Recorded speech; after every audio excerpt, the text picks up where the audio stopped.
I have this wood cut out in the shape of a carrot that I got from the Dollar Tree, and I'm going to start by removing the hanger.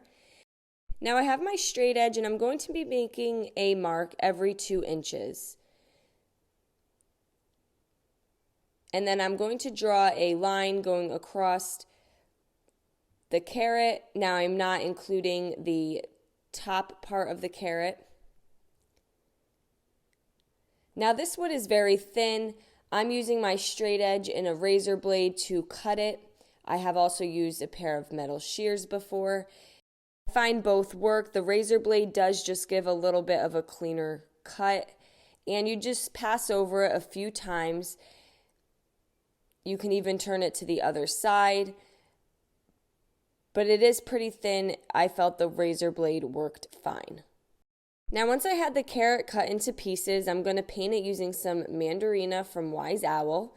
This is one of the colors that's included in one of our 2-ounce bundle packs.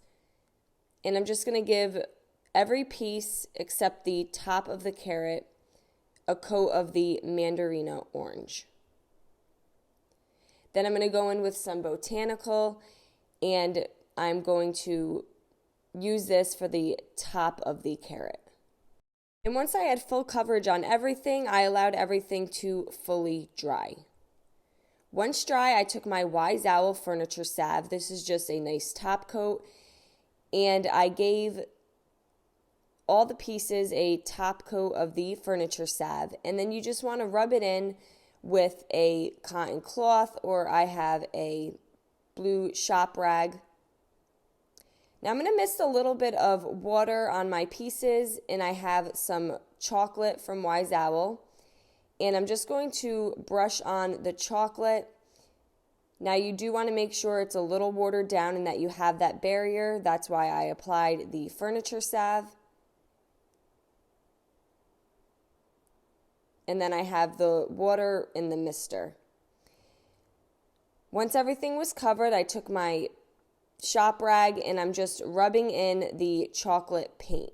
So I'm giving this an antiqued look. You can put the chocolate on as heavy as you want. You can rub it off more if it is too dark for you. Or you could totally skip this step if you do not like the antiqued look.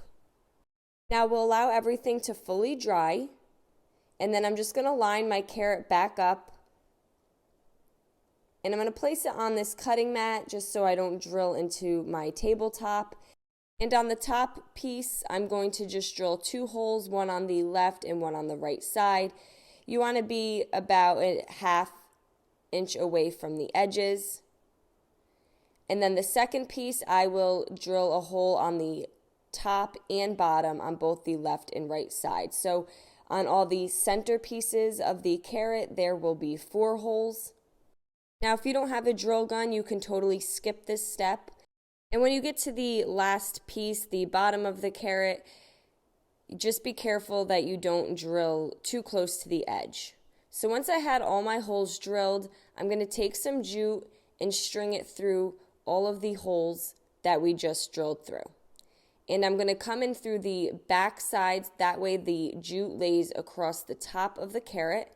Now, if you didn't drill the holes or you don't have a drill gun, you can just glue the jute so that the pieces hang, or you can even just take a popsicle stick and glue it on the back side, leaving it spaced about a 1/2 inch between each piece. And I strung the jute on both the left and right side of the carrot. And when I got to the bottom, I'm just going to tie a knot in both strands.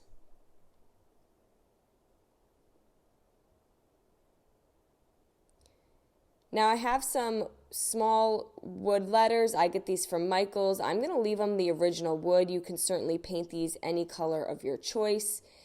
And I'm just using a popsicle stick to keep my line and my words straight. And I'm going to say farm fresh. And on the next slat, I'm going to put the number 5 and then cents. For the cents, I took the letter C and then I just cut a small little piece of popsicle stick for the line. I'm going to finish it off with a piece of burlap at the top. I got these pre-cut burlap strips from Hobby Lobby in the sticker section.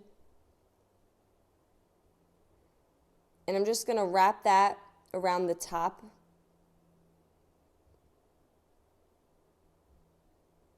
And then I have these nice burlap bows. I got these from the wedding section in Hobby Lobby. And I'm going to remove the center pearl and I'm going to glue that down and replace a unfinished flat wood bead and then replace the hanger. And there we go. Now we have this Farm Fresh carrot sign using the Dollar Tree carrot. I hope you guys enjoyed this video. Paint products, tissue paper, transfers, and mesh stencils can be found on our webpage at chalkitupfancy.com. And don't forget, you can also check out other tutorials on our webpage as well. Have a great day.